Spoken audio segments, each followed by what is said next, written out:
NFT NYC community, we look forward to seeing you April 3rd through the 5th at the Javits Center at our annual Times Square event. One of our favorite speakers from last year is Jana, and you're coming all the way from Brazil. Thank you for jumping on and sharing a conversation with me. It was great to have you speak last year, as I've just mentioned, and we're looking forward to hearing what you have to share this year. For those that are not familiar with you, maybe they haven't interacted with you yet on Twitter, can you please introduce yourself and give us a little background? How did you hear about the NFT environment and what's the experience been like for you? Okay, first of all, thank you so much for having me. It's great to be here. It's really a pleasure to be again participated of the event. So for those that doesn't know, I try to give a very quickly introduction, but basically I am 25 years old. I'm from Brazil. Started my journey kind of late, I would say. It was beginning of 2022. Since then, I really I went passionate for the space for communities. This is my main passion, is really the people that I could meet here and the communities that I could get to know during the journey. And also my background is engineer, so it's quite very weird that I ended up into the space. But still then, nowadays I do a lot of content creation, also community building with different projects, branding as well. And also I started my journey kind of going more into doing Portuguese stuff, trying to onboard more Brazilians. But then as we also were kind of in the bear market, I started to change more to English because I realized how big was the potential. And I was really looking to be more into talking with everybody, not limited just into one language. So the English was kind of natural. And the last thing that is very funny, the first time that I listened about NFT NYC, I was doing a live stream in Portuguese with a friend of mine that really helped me a lot. And we were looking at it was 2022. We were looking into the how was the event and the videos and stuff. And I remember of being like, oh my God, imagine talking into this. And the next year I applied. I was already 1 year into the space. And when I was accepted, I was pretty sure it was a scam, 100% was a scam when I received the email. But yeah, I mean, the dream came true. I even had to do more English classes because, I live in Brazil still. So was quite a journey until the moment I was in the stage, but was really amazing.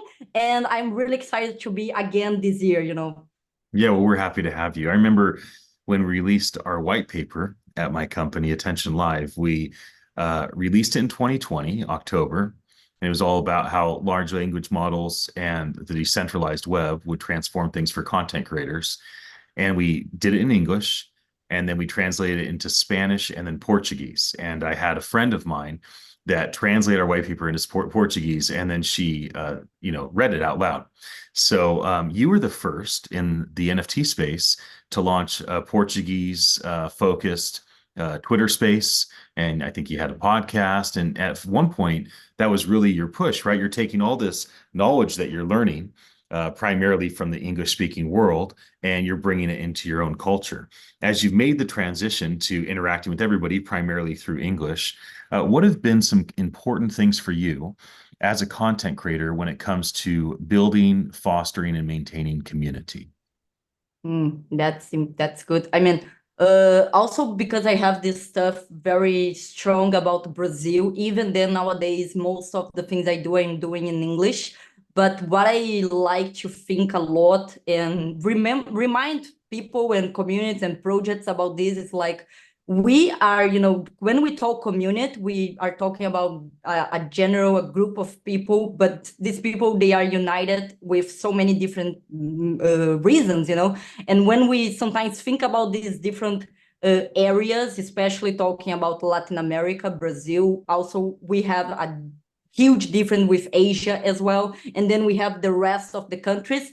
There is also a huge difference with all of that, the way Web3 is being pushed, the way people are realizing Web3 is really being very different. And this is something that I could learn by experience in Brazil. I realized that even if we look right now into the numbers, we're going to see that Brazil is the third country more adopting crypto. But people don't know Brazil is here. People see my flag and then they are like, oh, people in Brazil know Web3. And I am like, oh my God, they are crazy about Web3. And it's kind of funny, right? But I find this very interesting because then as I have this very close partners and communities that I am in Brazil, and then also the things I do internationally, I can learn how much can different the way you're gonna be building, the way you're gonna be like fostering the community sense.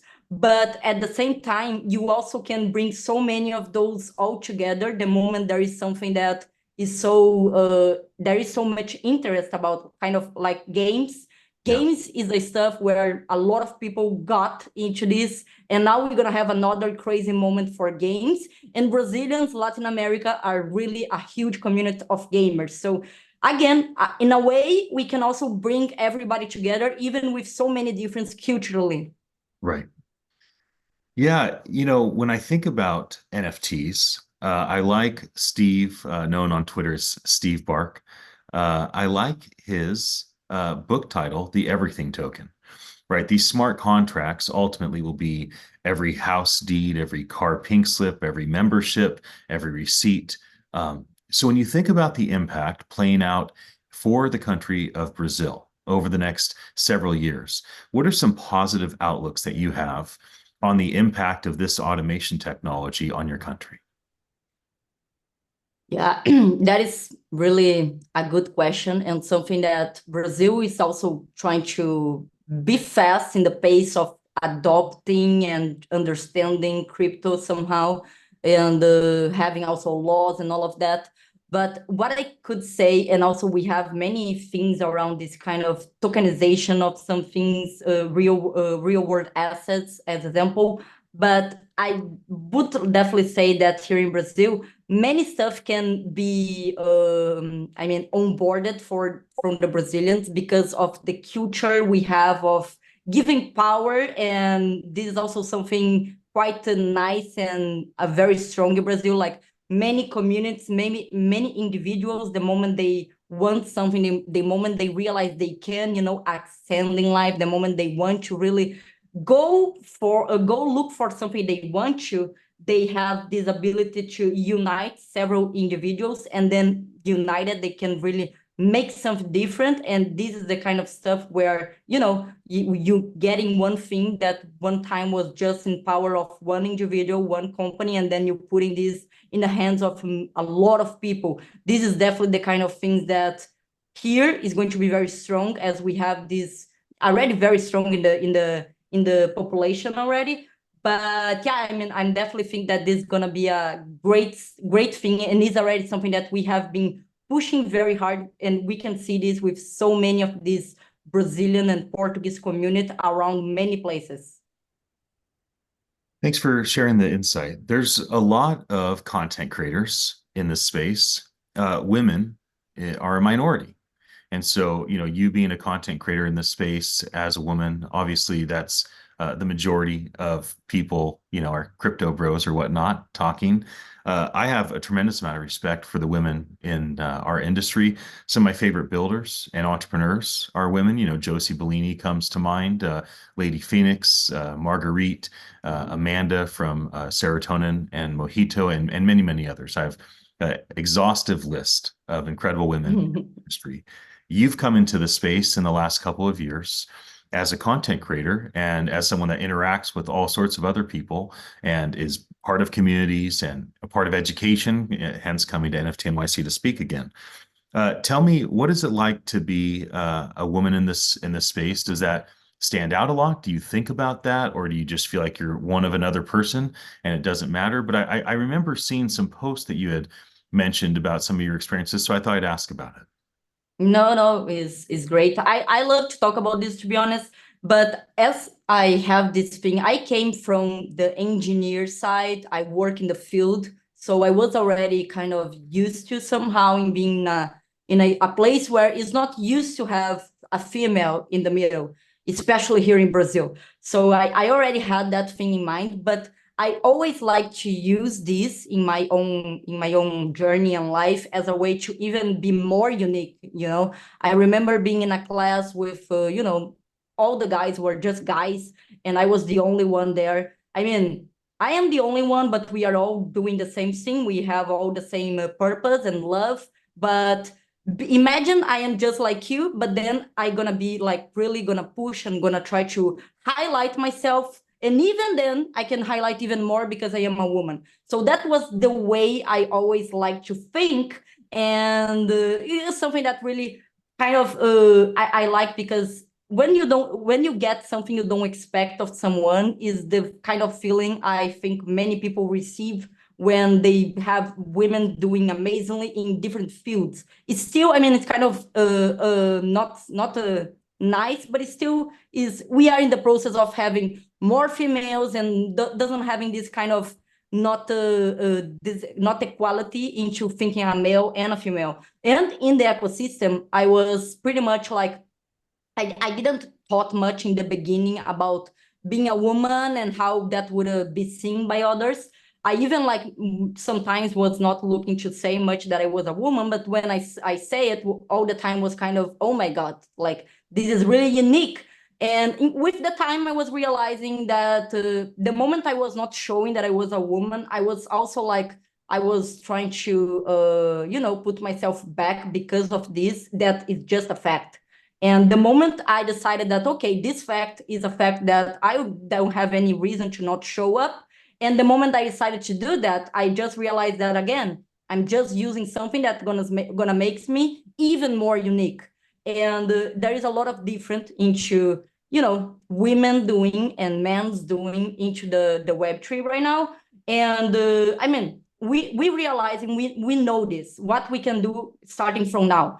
What I try to do is definitely like making sure we understand that there is no difference about me doing or another crypto guy doing. It's the same stuff. The way I gonna do is gonna be unique because of course it's also another individual, but also I am a woman. So I can make this even more different with my traits, my way, maybe some female traits, whatever. So I mean, as I came from engineer field, I always was the person kind of around the guys. Is kind of this mix of I am a unique human as you are, everybody are, but how this thing about being unique and having the trait of, I am a woman, and we don't expect to see women like everywhere sometimes, especially some places like crypto guys. So definitely I just like to wear this, understand there is difference, but at the end of the day, we are all passionate, all looking for the same stuff. And as a content creator, being a woman highlight myself even more because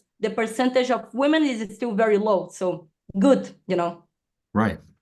Well, before we wrap up, is there anybody or any people that you find to be a great inspiration that you think, wow, this person or this team or these people, they're doing such a great job. They're rolling this information out to Seoul, Korea, or Singapore, or Southeast Asia, or this European country. Or you might think, every time I hear this person on X, like I learned something new. Like who's a person or some people that bring you great inspiration?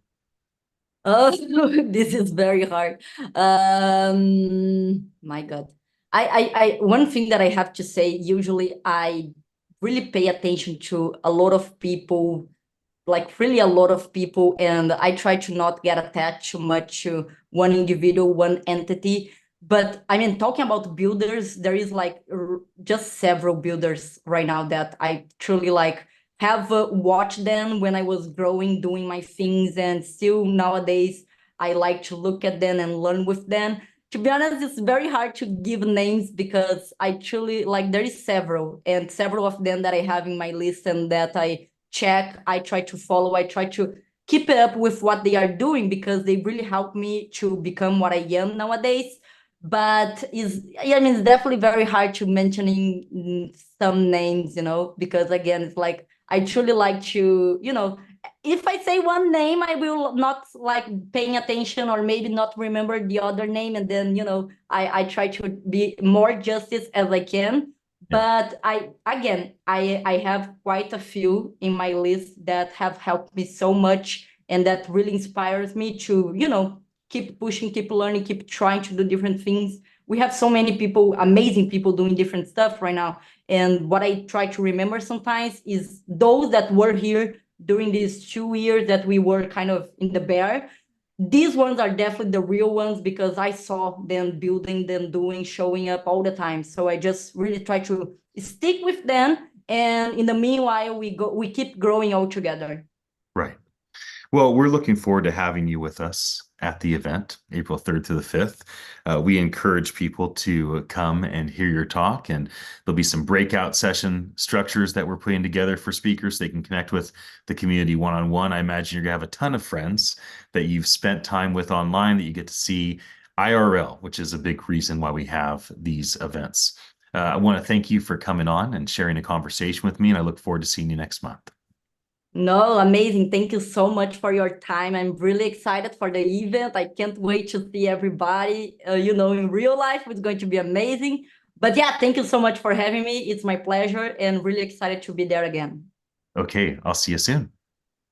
Bye.